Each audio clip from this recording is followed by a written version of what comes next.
The world is at war.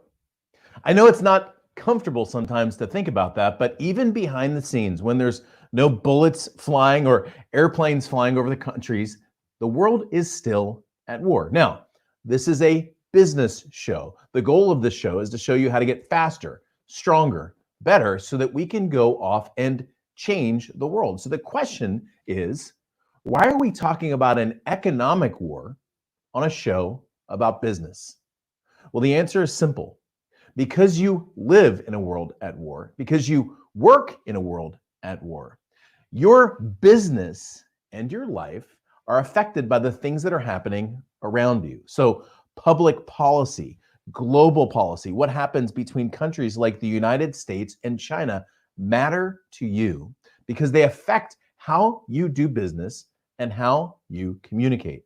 And some of the smartest business owners in the world understand the world of geopolitics for two reasons. Number one, they have people that they're communicating to. And number two, you want to know where to put your money. Today, we're going to roll up our sleeves and talk about the world.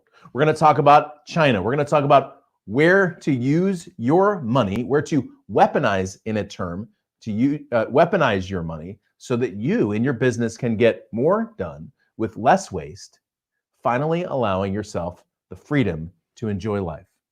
Welcome. This is EdTalks Live.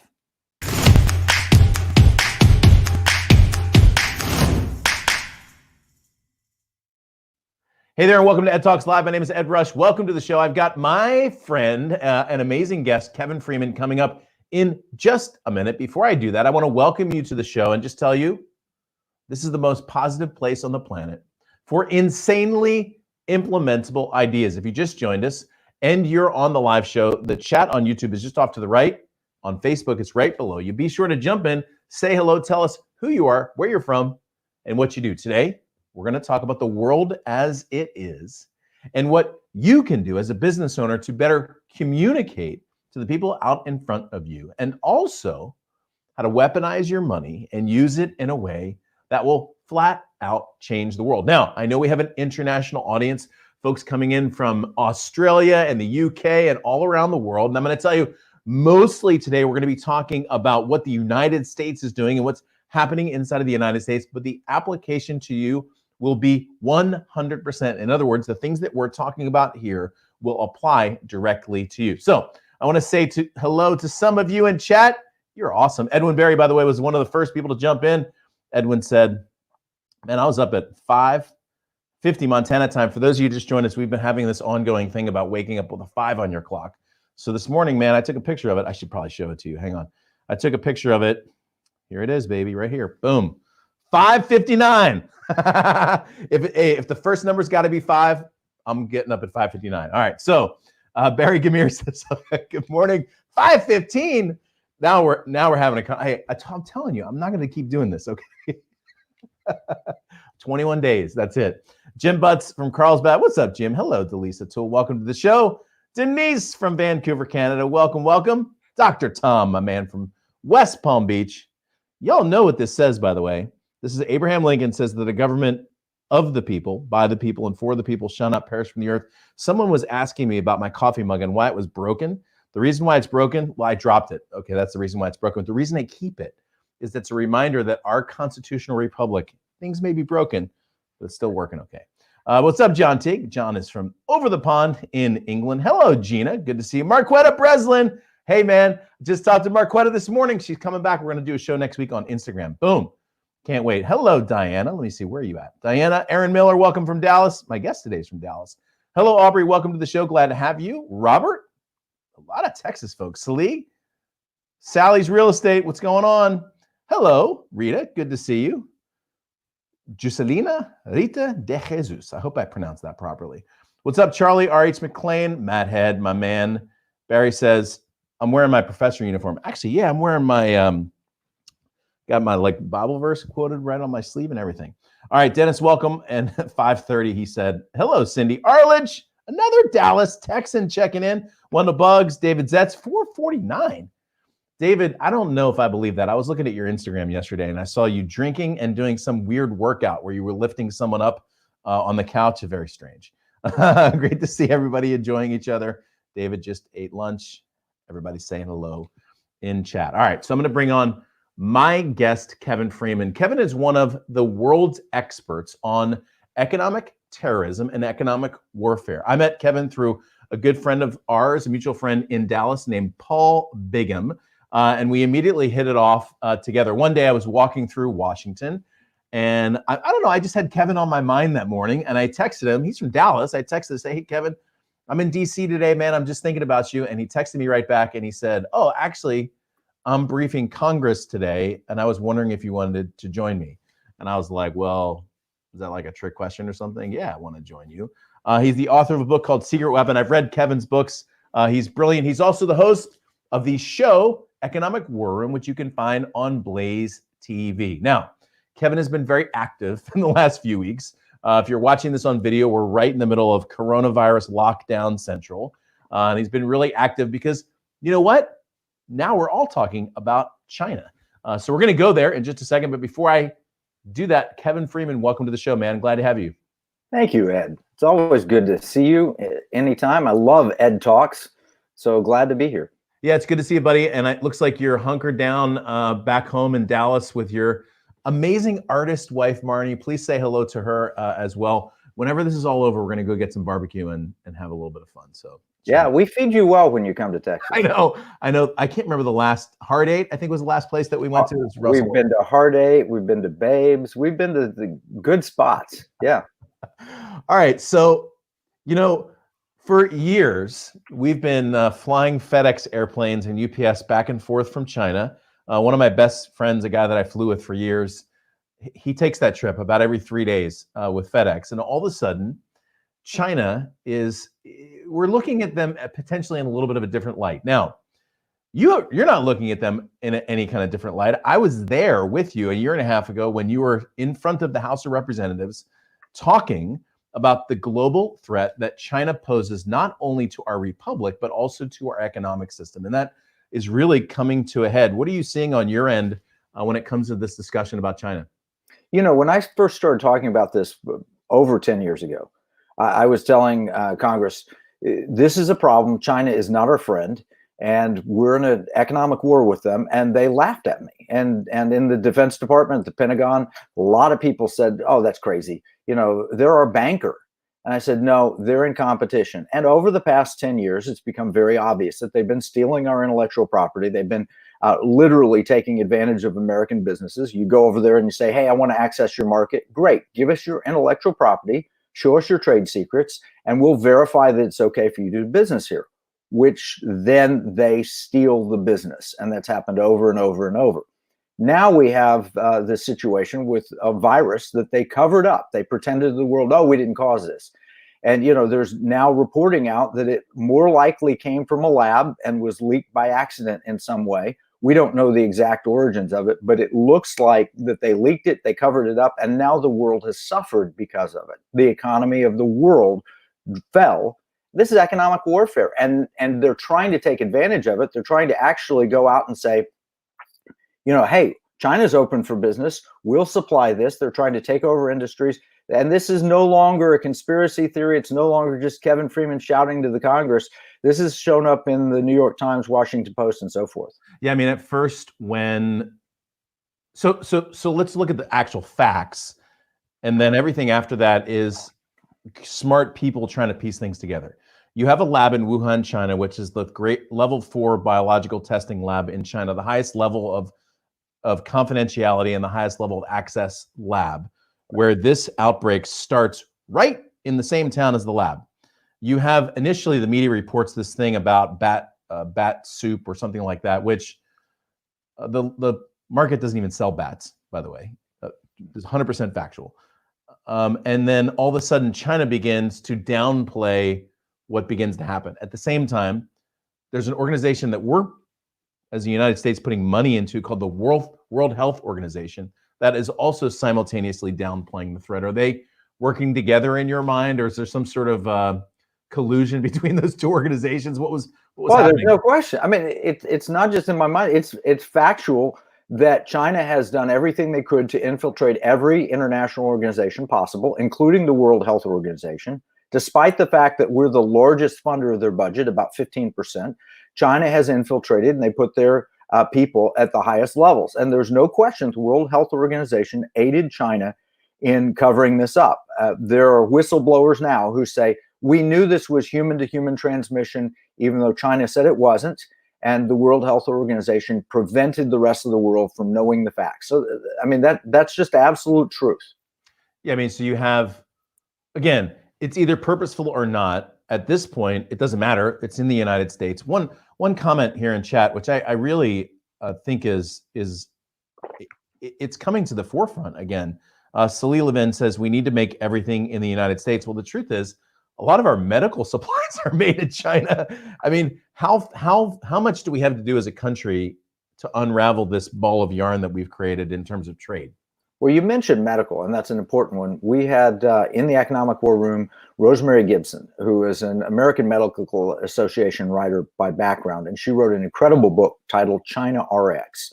And we were one of the very first people to bring it to the attention. We took it into the National Security Council. We took it into the Congress, and we put it on our show. Back, you can go watch, that was episode 6. So that was back in 2018. And we warned everybody, 90+% of the active pharmaceutical ingredient of the basic medicines, whether it's aspirin or penicillin or the complex new medicines, 90% of the active pharmaceutical ingredient comes from China. And we said, look, there could be a problem in China, or China could threaten to withhold that medicine from us. For example, if there were an anthrax attack on our troops, China says, you know, we make all the Cipro ingredient. You can't have that. We would lose a war on that basis, or it would empty our hospitals' ability to serve patients. All of those things are true. The Chinese purposed and set that up, and we did it. We sold out for greed. The American pharmaceutical companies, oh yeah, it's cheaper to produce there. We've got to save the money. That was foolish. It's a national security issue. We need to make that here. We don't need to make everything in America, but we certainly need to make those things that are critical to our national security. Or support allies or countries that we're trying to grow. No problem made in Western European nations, Australia, anything that's a true ally of the United States, that's great. We can work with them. So from a policy perspective, going into, and by the way, as you're watching us, this is a show about the economy. This is a show about our world. And as a business owner, it's your job to understand what's going on. Most Americans are woefully ignorant of what's happening in the world. And the truth is, it directly affects your pocketbook. And right now we're experiencing that more than ever. So back to this discussion of China from a policy perspective, what would you recommend? And I don't know the answer to this at all. I'm for the most part, and you are too, actually, a fairly low regulation kind of person, but what would you recommend that we do in terms of our trade setup with China? Some sort of accelerated tariffs, or just no medical supplies being made over there? What would be your recommendation if Congress had you back, which I'm sure they will? Well, let's start with this truth. If you walk into any antique store and you have your kids with you, there's a sign that says, you break it, you buy it. And if China has broken the world, and they have to a certain degree, I mean, we're seeing the lockdowns, we're seeing the hurt economies and so forth, they should be paying for this. I am 100% a free trade guy as long as everybody's playing by the same rules. There's no question China has not been playing by the rules. They've been moving everything to their benefit and advantage. So if I were advising Congress, or the people watching the EdTalks, this is a business opportunity. We need a national movement to preserve, protect, and defend this nation with our economic might, because we're in the middle of an economic war with China. And so this is an opportunity to create businesses. I've got a business owner not far from me here in Texas. He makes masks, N95 masks, like 3M. He also makes the hospital masks and all those. He has not been able to run his plants 24/7 like he would like, because the hospitals are what they'll do is they'll buy from him during the crisis, and as soon as the crisis is over, he ends up laying people off and sending them home because they want 10 cents cheaper for a mask. So as individual business owners, anything that you're buying should be made in American or one of our allies, and you ought to start producing things that are made in America that we can start using in the economy. I like that. We used to have a big Made in America thing where the tags, and we got all excited about that. And I think it's time to start thinking about that again. By the way, if you just joined us, my name is Ed Rush. I'm here with my special guest, Kevin Freeman. We're talking about the coming economic war. Actually, we're really talking about the current economic war. But I want to catch up really quickly in chat. Some of you have made some really great comments, so thank you. Salih, who I had already quoted, said, we need to make everything in the U.S. John, who's actually from the U.K., Kevin said, it's great to hear what you're saying. They're holding much needed medical supplies is what she said. Aubrey says, most of our meds are made in China. Absolutely. Diana, I love what you have to say. She says, food is medicine. Now's the time to plant your own victory garden. I like that. I like that term, victory garden, filled with fruits, veggies, herbs, and berries. I'll tell you, Diana, I'm using that right now. Just up the vitamin C just a little bit of extra vitamin D. Boom. Good to go. John says the whole West is under threat. I totally agree with that as well. Mike Semmel called it World War C. All right, so if you just joined us, my name is Ed Rush. This is Ed Talks Live, Coming Economic War and How to Win It. I'm here with Kevin Freeman. I wanted to pose a thought experiment for you. Let's say there was a manufacturing plant, and that manufacturing plant produced illegal opiates. You know, the kind of stuff that they sell on the street to kids, the kind of stuff that someone sold to my brother. My brother passed away 3 years ago from a heroin overdose, the same kind of thing. If there was a manufacturing plant like that, and they produced that, what percentage ownership do you think, as you're watching this show, would be acceptable? So for example, if you were a 100% owner, would that be okay? Probably not. If you were a 50% owner, would that be okay? Probably not. If you were 25% owner, would that be okay? Probably not. How far do the percentages go until you're okay ethically owning a piece of the opioid plant? Well, the truth is you have to get to zero before you're ethically immune from whatever consequences there are to owning something that horrible. But the fact is, we've been investing in horrible companies for a long time overseas. And my guest today tells you that it's about time to stop. Kevin, what do you think? What percentage is okay? And how do we start to use our resources to invest in good? Well, my friend Art Alley of the Timothy Plan says not 1 penny. Not 1 penny is acceptable to invest against your values. And I don't know what anybody's individual values are. But if your value, for example, is pro-life, and I've got a lot of friends that are very rabidly pro-life, and that's the most important issue to them is the abortion issue. They don't want 1 penny to go to abortion. Contrast, if you really find that the most important issue to you is climate change, and you're very worried about it, why would you invest a penny in a company that's ruining the climate from your perspective, putting up too much CO2? It doesn't matter where you are on the political spectrum, you ought to weaponize your money to match your values. I think that's your personal responsibility. The sad thing is that policymakers and those who run the pensions of the United States, and I'm sure it's true in other countries as well, they've decided that they want to weaponize your money to match their values. And so we have a whole thread of this. It's called ESG, Environmental, Social, and Governance. And you'll have treasurers in the state of California that are saying, we're going to invest the pensions of the Californians to match what we think is politically right. And I oppose that. I think individuals ought to weaponize their money for their personal interests, not somebody else's. I think you're going to get agreement across the board when it comes to that. Let me just say, parenthetically, when we're talking about China, and we've been talking fairly disparagingly about a country, to be 100% clear, we're talking about a government. Chinese Communist Party. That's awful. We're not talking about the Chinese people. I went on a trip to China back in 1993, and I will tell you, the Chinese people are some of the kindest, most generous people that I met. I played baseball for an entire summer. They're suffering underneath the hand of the same organization that we're talking about. And so to be clear, the Chinese government has said, you know, if you talk about us this way, you are a racist. Well, I can tell you, we're talking about a bad government. and if they want to accuse us of that, that's fine, because they're bad. Okay, they're just awful. But we're talking about a government that's done some pretty awful stuff. All right, so on to our economy. I mean, we've got at least a 7% drop in GDP projected for this year, maybe more than that. I think it's something like 10 million plus have filed for unemployment. What are your thoughts, Kevin, in terms of what do we do now as a country? We've got this virus to contend with, which may be worse or less worse than it's being reported. But we also have an economy that's suffering right now and people out of work. What are your recommendations? Yeah, the most important thing, you mentioned this. I looked at the statistics, like 1 in 10 to 15,000 people will pass away from the coronavirus. And that's a terrible thing. 1 to 10,000, 1 to 15,000, 1 in 500 Americans will likely have it or have gotten it or have been tested for it and proven positive. But 1 in 5 Americans are set to lose their jobs.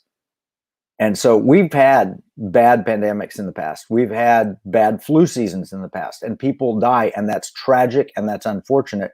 But we cannot close the entire economy of a nation because New York is really, really bad. We can't do that. It doesn't make any sense. There are parts of Idaho, there are parts of California, they're in Texas, North Dakota. You go any state, and there are parts of that state that really don't have a risk. The people are younger, potentially, or they have less heart disease, or they have less of the comorbidities, diabetes and so forth. They have critical industries. They live further apart. And yet we've put almost a national lockdown. I understand the governors put the lockdowns down, but they're not taking into account whether or not the risk is greater of suicide than the risk of dying of the disease. And when you have these young people, for example, at the Air Force Academy that were locked in and locked up and committing, and some of them committed suicide, you realize locking down a nation has health risks also. And so immediately we need to open our economy. That's my number one thing. I mean, I took a picture the other day. I went for a walk. I went to go for a walk on the beach. One of my favorite walks. The beach was closed. The beach was closed. But McDonald's is open. So I posted on Instagram. I said, look, McDonald's is open, but the beach is closed, which means you can have a Big Mac, but you can't walk it off. I mean, we're making decisions as a country that seem insanely arbitrary. And the interesting thing about what you just said is, for example, Florida and New York and North Dakota are completely different states. Completely. So to have a policy that affects North Dakota and not affects Florida or New York, I mean, Florida is one of the oldest demographics, but even in Sarasota County, where my mom lives, they've had 4 deaths at the last time that I looked at the report that came out of that county. So you think open up the economy, but the people at risk, maybe quarantine the people at risk for a period of time? Is that the idea? Yeah. The step number 1, I put a 7-step program. Step number 1 was shelter the truly vulnerable. If you have any of these health risks, you ought to stay in and not go out. The risk is too great for you. If you're older, you ought to stay in. Now, one of the sad things, like in Italy, the death toll was horrible in Italy. Here's the thing, though. The average age of the person who died was much higher than you would otherwise expect. So the average age of death may be 80, and the average life expectancy in Italy is 78. So people did die in Italy, but they were much older. And so we report it as a tragedy. It goes down as a COVID-19 death, and you say, what a terrible disease. And it is. But there are people who are dying of other things that might have the disease, but they chalk it up as COVID-19. I think 13% of people in maternity wards that were tested in New York, women who were otherwise healthy and pregnant, the 13% of them tested as positive, either had the disease or had recovered from the disease and didn't know they had it. Yeah, I mean, as of a week ago, when I pulled the statistics directly off of the New York governor's website, they were reporting if someone died with COVID, it was a COVID-19 death, period. So somebody had a heart attack, they had COVID-19. You use that same logic. You use that same logic, and that means that 13% of the people in the maternity ward got pregnant from COVID-19. All I'm doing is thinking of an Instagram post for what you just said. That's all. All right. So if you just joined us, I'm going to jump into chat and say hello to some of you in a second. If you just joined us, my name's Ed Rush. I'm here with my friend Kevin Freeman. We're talking about the coming economic war and how to win it in a minute, and not a literal minute, in about 15 minutes. We're going to take your questions. So I'd love for you to put right into chat your questions. You get a chance to get some questions answered by a guy who briefs Congress on this stuff. So he knows what he's talking about. So please jump in and say hello. Some of you have asked some really great stuff. By the way, this is the man who introduced us, Kevin. Paul Bigham, who says Kevin Freeman is indeed a secret weapon. Man, that is no joke. Hello, Paul. Sally says China is striving to be the only hegemon of the world. Interestingly, the day that I was with you when you were talking to the House, you mentioned China's 100-year plan. I think you referred to it as 1946. Is that right? When they started their plan towards world hegemony? 1945, and it's a 100-year plan. So 2045 would be when they want to have it completed, and they feel like the world will forget in 20 years any atrocity, and so they have to, by 2025, have committed all the atrocities they want to commit to guarantee the position that they want, because then they figure in 20 years later the world will have forgiven them. So we have 5 more years of atrocities. Is that the That's the basic idea, yeah. Went with China. I mean, it's interesting. When I was there in '93, the girl who was our interpreter. So my baseball team, we traveled the most of Beijing and quite a bit of the country. So we needed obviously somebody to interpret, because I didn't know a word of China except for water. I could say Bing Shui. I could order water. That was basically it. So we had an interpreter. And one day, about a week into our time, we were sitting in the lobby just talking and asking her questions. And we asked her about Tiananmen Square. And she started to, her lips started quivering. And she essentially started telling the story about when she was at Tiananmen Square. And while she was doing that, she started to cry because she was there. And she was telling the group of us baseball players how awful it was to see her friends literally being mowed down by a group of our Chinese army folks who were suppressing that revolution. And that was forgotten largely. I mean, didn't we forget as a world what China did in that point? Is that what they're banking on? Well, no question. That's the rule, 20 years. But just think it happens here in America, too. Who thinks of 9/11? Right. That was 2001. Here we're less than 20 years away, and most people have forgotten it. It doesn't affect behavior at all. I'm reading a book right now called Disunited Nations by Peter Zeihan, and he said, as Americans, we overreact to everything because we essentially haven't had a military threat to our borders anywhere. So anytime something happens, we completely overreact. 9/11 was probably an example of that. COVID-19 was probably an example of that. But anyway, I have a question for you, though, about robotics. Yesterday, Mark Cuban said that he would consider a run as an independent this year as president. And in his post, he said one of his objectives was to raise taxes on robotics, because if he raised taxes on robotics, it would offset whatever was lost to the individual that lost their job. And I thought about it, and I thought, we were moving jobs over to China, but actually we were starting to get them back. And the reason we were getting them back was because of AI, because of 3D printing, and because of robotics. In other words, we didn't have to pay a workforce to be able to create great things inside of the United States. So balancing all of that, AI, robotics, 3D printing, what do you think is the future for the U.S. economy when it comes to supply chain? The problem with Mark Cuban's suggestion is it's the same problem that when we started to automate and had the original manufacturing revolution in the United States, we assumed, that's going to put people out of work. They'll never find work again. And of course, there's always new jobs, and there's creative, and there is temporary dislocation, but over the long term, we should allow the progress and success of humanity to come as much as it can. Now, I'm not opposed to taxing robotics. If that's what we need to pay for the government services that we have, I'd rather tax that than human labor. But on the other hand, the idea that taxation is the way that we can control policy and keep people in jobs seems stupid to me. Yeah, I mean, frankly, it was part of the reason why jobs ended up going overseas.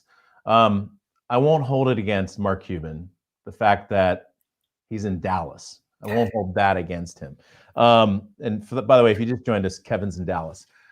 Well, we call it Fort Worth because Dallas is where the East peters out. I live in Fort Worth where the West begins. Dude, I've been to That's a stretch. That's a Yeah, stretch. no, you haven't been to my house. You've been to my studio, which is in Irving, in That's between true. Dallas and Fort Worth. My house, I'm West Side. I'm Tarrant County, man. You're in the all right. I got you. You're in the West. By the way, if you just joined us, my name's Ed Rush. I'm here with my guest Kevin Freeman. We're talking about the coming economic war and how to win it. In a previous segment, we were talking about how to weaponize your money. So if you are an investor, and you are, no matter whether you've got money that you're putting into something, you buy goods and services. So that makes you an investor. I'll tell you parenthetically that about 2 years ago, I pulled completely out of any mutual fund.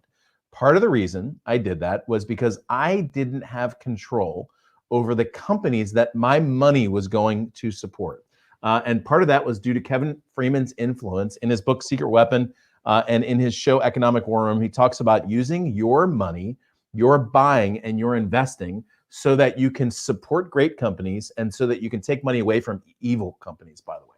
So Kevin, especially now, what do you recommend in your investing advice that you're giving to people in terms of where their money's going? Well, because I don't know I know Paul and I know you, I can't give any specific advice. And so I'm restricted in that sense.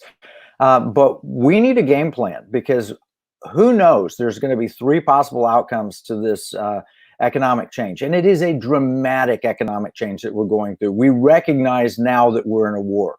And I liken it to, if you've seen the movie Darkest Hour, the British people and the elites had no idea that they were going to be in the type of world war that they were when Churchill was first put in. They were just waking up to the reality. And that's where we are now. We're waking up to the reality. We're in a global economic war. We can go one of three ways. We can go into great success as a nation, which is, I hope, the path we take, which is we become a liberty nation. We reduce regulation. We're seeing regulation drop dramatically.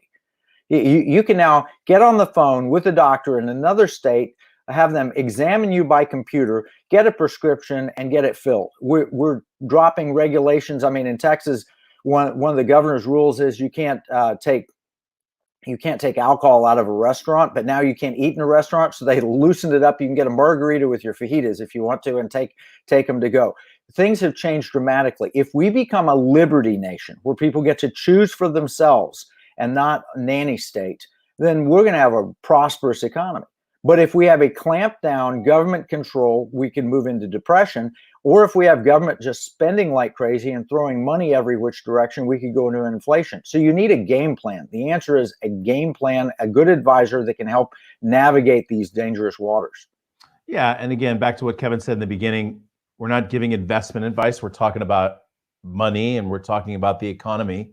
Speaking of the economy, we had a $22 trillion national debt that by all accounts is turning into a $28 trillion national debt in about a month and a half period of time. You've already talked about debt. I've seen plenty of your shows where you talk about not only the debt, the national debt, but the obligatory debt that we've got with Social Security, with state pensions. Where do you see this going as far as our economy goes?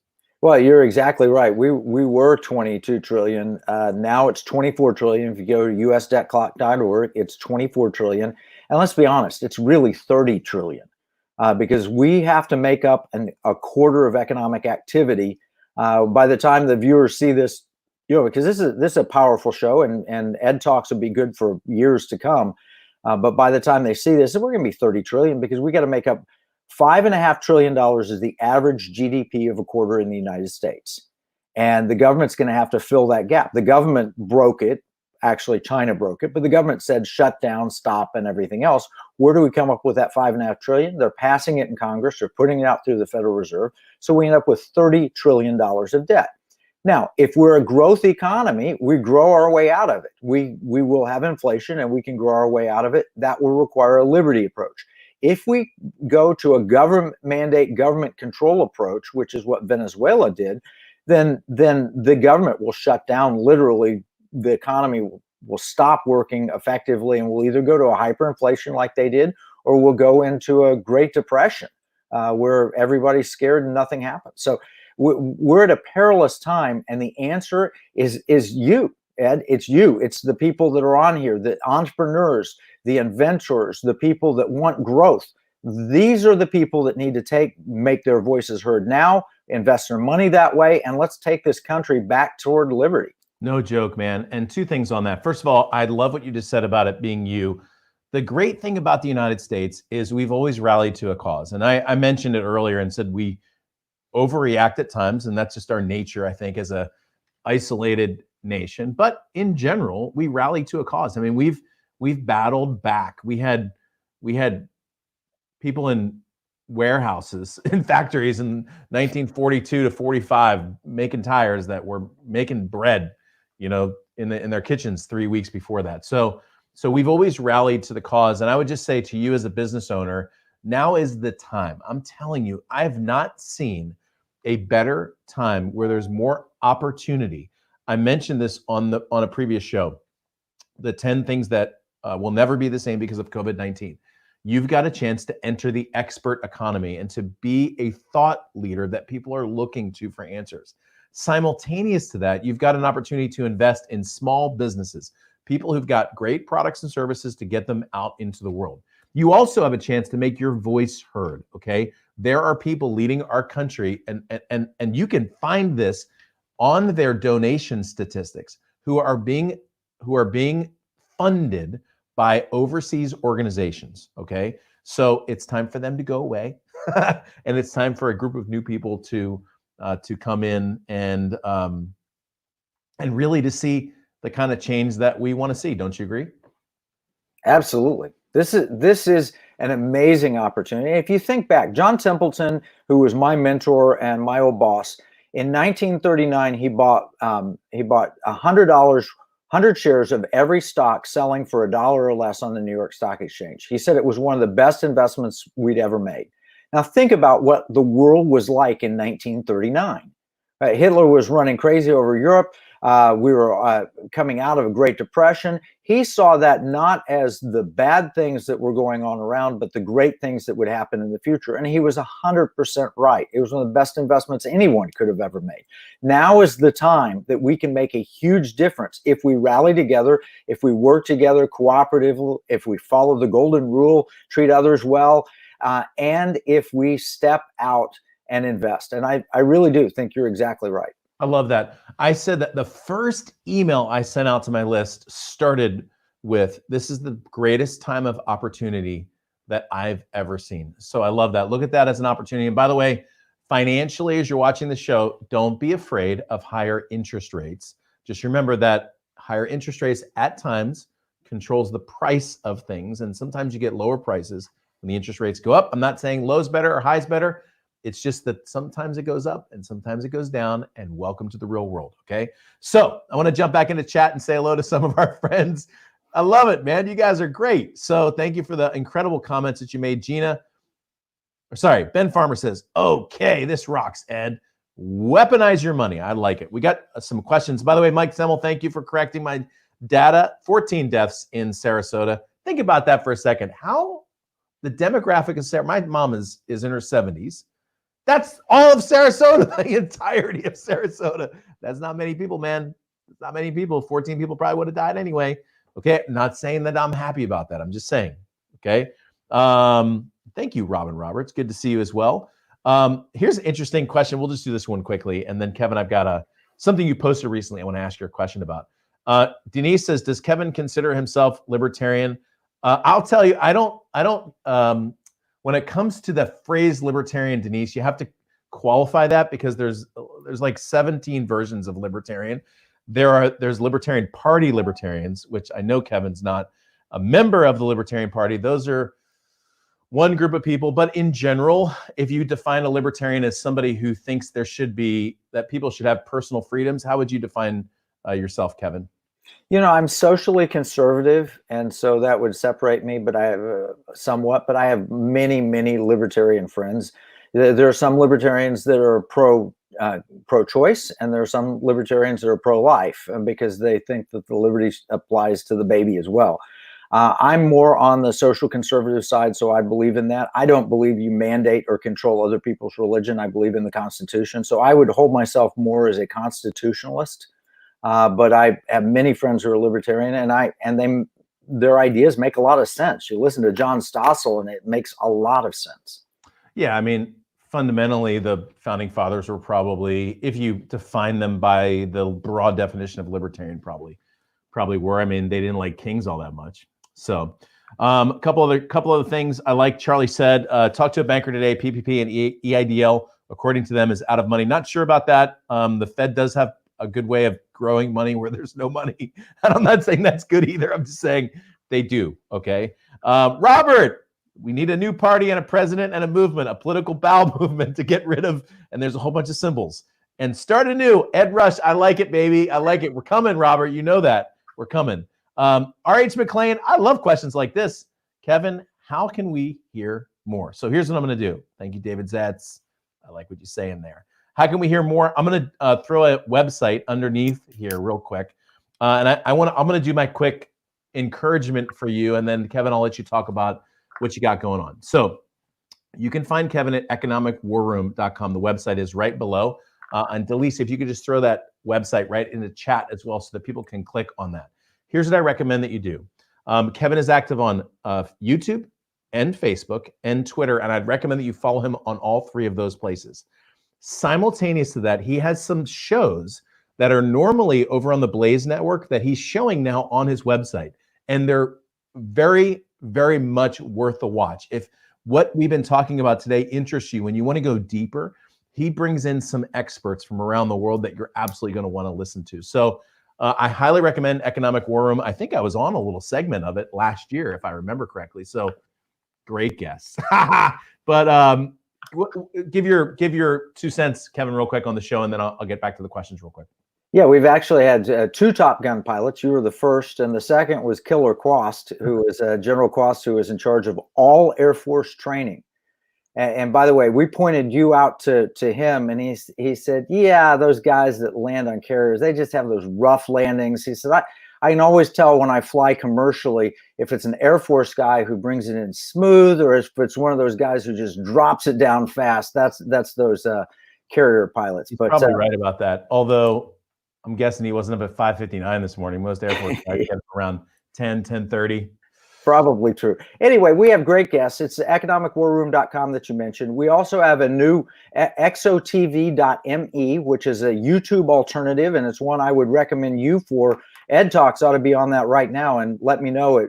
My buddy, who is a CEO of Apple Computer named Gil Amelio, started a new YouTube alternative because YouTube has got some issues, positive, negative, whatever, but ExoTV is a new way to go. So exotv.me, economicwarroom.com, and you can follow us and like us. We put a lot of free content out every week. We put free content out, but we have a weekly show that's behind the paywall at Blaze TV, and we'll put clips and excerpts. Right now on Blaze TV, and I don't know when you're watching this, but as of today, if you use the code word ECON, E-C-O-N, you get Mark Levin, Glenn Beck, Steven Crowder, Steve Deese, Phil Robertson, all of it with $30 off. So it's normally $100 a year. You can get it $69 a year. Very cool. Awesome. We'll put that in the description of this down below. I just have to say hello to Mike Semmel, who said, guys that land on carriers get to tell the same story thousands of times for the rest of their life. Dennis Bauer says, I was in Air Force, NF smooth landings, and got up at 5:58. He's been beating me by a minute, Kevin. That's part of the fun. All right, so Economic War Room is the place to go. And the joke Mike Semmel gave, it's because I opened my talks with essentially the same story about my night carrier landing, which is mostly true. All right, that's all I'll say about that. No, I'm just kidding. All right, so Kevin, there's a post that you recently put. And by the way, if you just joined us, my name is Ed Rush. I'm here with my friend Kevin Freeman. This is the Coming Economic War and How to Win It. You're watching EdTalks Live. We stream live every day, 10 a.m., every weekday, I should say, 10 a.m. Pacific, 1 o'clock Eastern. And this is a recent social media post that you put up. I really like this. This is a picture of Winston Churchill, and I believe that's King George VI. It says, facing our darkest hour, calling forth the dawn. Kevin, this was a post that you put on there, and I read the full post as soon as you sent it out. I should say this. You should be on his email list, too. It's incredible, the things that he sends out. it was very encouraging. You had just watched the show and you said, hey, this is our dark hour too, America, but it's also our time to stand up and fight, and it could be our finest hour. You want to elaborate on that a little bit? Yeah, that 80 years ago, 1940, the British people didn't realize it, but the entire British Expeditionary Force had been trapped on the beaches of Dunkirk, and they didn't realize that they were about to lose their entire professional army. Neville Chamberlain got a vote of no confidence. They had to put in Winston Churchill that the king didn't like, the elites didn't like, nobody liked him. And he was just saddened to find out that Europe was lost and Britain would be lost soon, because as soon as they had Dunkirk, the Germans would just come across the 26 miles of the Channel and they would start invading England. And that was the darkest hour. Now, it was a boastful Adolf Hitler, and what we're facing today is a silent menace called a Chinese coronavirus. But the reaction is pretty much the same. In Washington and in the elites, there's a lot of panic. A lot of people are saying, oh no, I'm not Patrick Henry, give me liberty or give me death. They're saying, you can have my liberty, just don't let me die. But that's not how the American people feel. And there's a scene in that movie where Gary Oldman, playing Churchill, goes down into the subway and starts meeting with the common people of England. And he says, hey, if we can get good terms and surrender and maybe keep some autonomy, would you like us to surrender to Hitler? And they said, never. And so I've done calls with people all across this country. And I said, should we surrender to this virus? Let's just lock our economy up for another 12 months or 18 months, because that's what some of the elite wealthy people living in the Hamptons right now are saying. Hey, let's shut our economy down until this thing passes. But the good people of this country say, no, never, never, never, never. And so I quoted Churchill in that blog, and I ended with Churchill's famous, "We shall fight them on the beaches" speech. And I just rephrased a word or two to deal with what we're dealing with today. And when you read it, it just says the American people have courage. We're willing to fight this. We're willing to help shelter the vulnerable and really make a difference. That was their darkest hour then. We're facing a dark hour today, and we can win this thing. Yeah, I mean, you talk about the celebrities. So the California governor has been on the social media channels doing interviews with all of the local or all of the Hollywood folks. And I'm not saying there's any kind of conspiracy or anything, but every interview is exactly the same, and everything the celebrity says is exactly the same. And it seems like in the same order, they've been given a piece of paper to read from or something like that. I mean, look, I'm only insinuating that, but I'm just saying, like, every single time I see a celebrity talking to the governor, it's like, stay at home, everyone. And I'm like, well, you're like in a mansion, you know? I mean, yeah, they're not losing their jobs. Like a hard place to be at home, you know, in your $10 billion mansion. But anyway, but I digress. All right, so if you just, we're going to jump in and do some Q&A real quick, and then Kevin's got to get off to another interview, so we're going to rock and roll. But if you just joined us, my name's Ed Rush. I'm here with Kevin Freeman. We're talking about the coming economic war and how to win it. If you haven't done so already, go to economicwarroom.com, like, follow, opt into every single one of Kevin's channels, and find them on CRTV as well. It's an incredible show. And we're going to go to the comment section and take your questions. So we'll be doing this for about 6 minutes, probably time for about 3 questions. Jump into chat, write the word question, and then put your question. And the first question comes from Denise. I don't actually know the answer to this one either, and I know you fairly well. She says, what is Kevin's feeling about Bitcoin? Let's expand that to digital currency in general, or potentially government unregulated currency. What do you think? Well, the first thought is that no government that I'm aware of is going to allow a rapid and continual growth of Bitcoin. I think there's incredible value in it, not as an investment. And it became a collectible and a beanie baby for a while. It's like, oh, I'm investing in this. No, I think Bitcoin is a fabulous means of transacting business. Now, there's some problems historically with Bitcoin, and you dig down behind it and you'll find some strange things that show up. For example, my friends in military intelligence dug down behind it, and they found that there were encrypted complex secrets that were in there, and then essentially people were decrypting it. So Bitcoin as a concept, I agree with. Bitcoin as an idea, I think is something that the governments will at some point either usurp or stop in some way. But I have never speculated or invested in Bitcoin. Is it a means of transacting business? Absolutely. Is it a good, high tech investment? I wouldn't do it. Yeah, I mean, it used to be for the last few years, people are talking about Bitcoin as a hedge, essentially a negative hedge against the economy. But Bitcoin went down with the stock market this time. Normally, it goes the opposite direction. I think it went from 10, 12,000 down to 7. I think it's in the 7s right now. So who knows what the future is of Bitcoin or altcoin or Litecoin or Ethereum. I think you're right about what the governments are saying. What do you think about the idea of a currency, worldwide currency? I mean, essentially the dollar is the worldwide currency. Do you see the future 20, 30, 50 years down the road of the world going towards one currency? Well, there's a push now with the International Monetary Fund to make the strategic special drawing rights the new currency of the world. And it'd be a basket of currencies.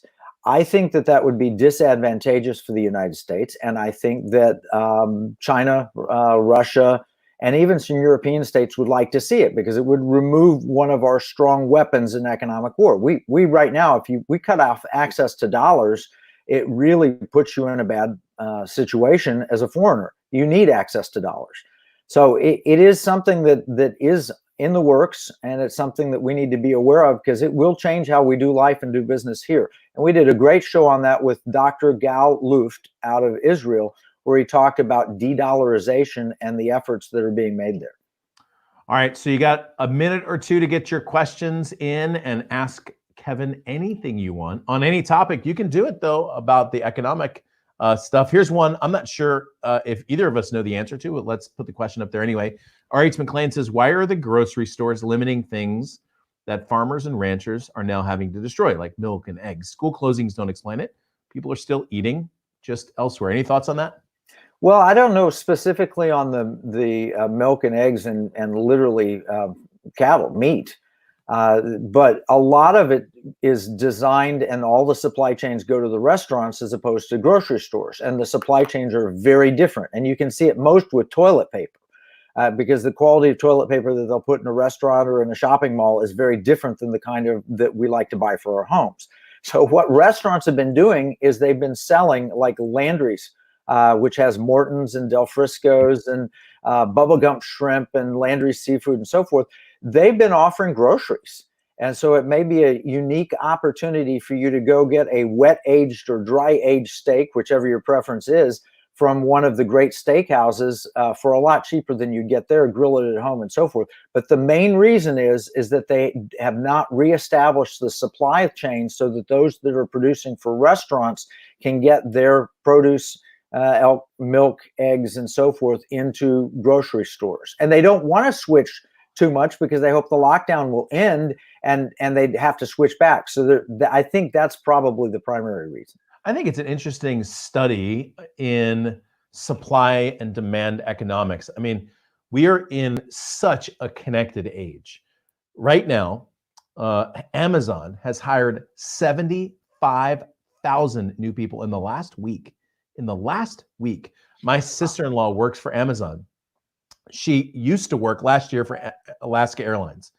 Amazon's having a great year. Alaska Airlines, not so much. And a whole bunch of her friends at Alaska were getting furloughed. And she was literally connecting with her friends on social media, bringing them over to Amazon. And within a week of them getting furloughed, they were employed and working for Amazon. And I thought, 100 years ago, we wouldn't have been able to do that because we weren't connected enough to be able to move that quickly. If you wanted work, you had to go across the country to the Hoover Dam and hope that they were hiring, And if you got there and they weren't, you were kind of out of luck for that long trip. So do you think this is even proven even deeper our ability to adjust outside of any regulations and just be able to adjust as a nation to the economic changes? We adjust more rapidly than we ever have it in history, but we still aren't there. For example, like what we just talked about, a farmer that has distribution that normally goes to restaurants doesn't find an easy way to get it into grocery stores. The supply chains themselves will have to be rapidly. That speed. You talk about it all the time, Ed. Yeah. Speed is the answer, and we've got to be fast movers if we're going to take advantage. All right, one last question just came in. This is Gizzy from Germany. And this is interesting because inside of the CARES Act, there was a small provision that discussed the Treasury having essentially more control over the Federal Reserve, which the Federal Reserve essentially wasn't controlled by anyone. So his question is, what does it mean for people in the world economy that Trump took the Fed? And by the way, by Trump took, it was really the executive, because the Treasury is part of the executive. But what are your thoughts on that? Yeah, well, it is a step towards monetizing the debt. And literally, we put $2 trillion out. We had to put it out in bonds, and the Fed bought them. As long as we maintain the reserve currency of the world, you can monetize your debt because everybody accepts your currency. Yeah. That's why it's so important that we not lose the dollar as the reserve currency. At least we can't lose it while we owe so much money. Right. And you talk about China again as our threat. China, if I'm correct, is leveraged at least I think more like 3 times of what we are in terms of debt. Isn't that about right? China is in a much worse position, and frankly, it's only our nation that has funded them with capital over the past 20 years. We've put so much money into China through our pension funds and investments and so forth. We think of us owing them money, but in reality, if we just said, all right, no financial exchange between the two, they would collapse and we'd go on. Yeah, that's good. Very good. All right, so we're going to wrap up here real quick. By the way, thank you for the great questions. Kevin, I'm going to come to you in just a second for a quick wrap. This is EdTalks Live. My name is Ed Rush. I'm here with my guest, Kevin Freeman. This is the coming economic war and how to win it. We talked about China, the economy, restarting the economy, public policy, what to do with your money. Kevin Freeman, take us home. Any last minute thoughts before we wrap up the show? Well, step number 1 is realize we are in a global economic war. That's not a bad thing for all of those watching, entrepreneurs, investors, business people. It's a wartime economy, and we need to adjust to it and address it. And nobody better than Ed Rush to tell you how to do that. It requires speed. It requires logic. 7 things you need to do to accomplish this. So just realize we're on a war footing, and let's go from here. All right, man, I like it. This is Kevin Freeman. I'm going to jump just to a couple quick comments that y'all made, which is really good. And then we're going to wrap up the show. So thank you very much to Robert. Thank you for your insights, wisdom, and standing for what's right. Robert is the kind of guy that will be following you. I can guarantee you, Kevin. Catherine says, great topic today and plenty, pretty much on everyone's mind. Thank you. Greg says, thank you. Robin says, terrific show. Very interested in Kevin's work. Thanks for introducing us. There's more to come on all of that, Robin. Thank you for comment. By the way, tomorrow is the Ask Me Anything show, and I'm not sending an email out to my list for this. What that means is if you remember to show up at 10 o'clock Pacific, 1 Eastern, I'm going to do a full show where you can ask me anything on any topic, and for the most part, I'll try to give you an answer, okay? I mean, there's a couple topics that, you don't want to ask me about, but for the most part, I'm going to give you a great answer on the questions that you ask. So come on. We can roll up our sleeves and have an amazing coaching session. We are live, EdTalks Live, every day, Monday through Friday at 10 o'clock Pacific, 1 o'clock Eastern, for the most positive place on the planet for insanely implementable ideas. My name is Ed Rush with my guest, Kevin Freeman. I will see you tomorrow. In the meantime, go off and change the world because it needs changing.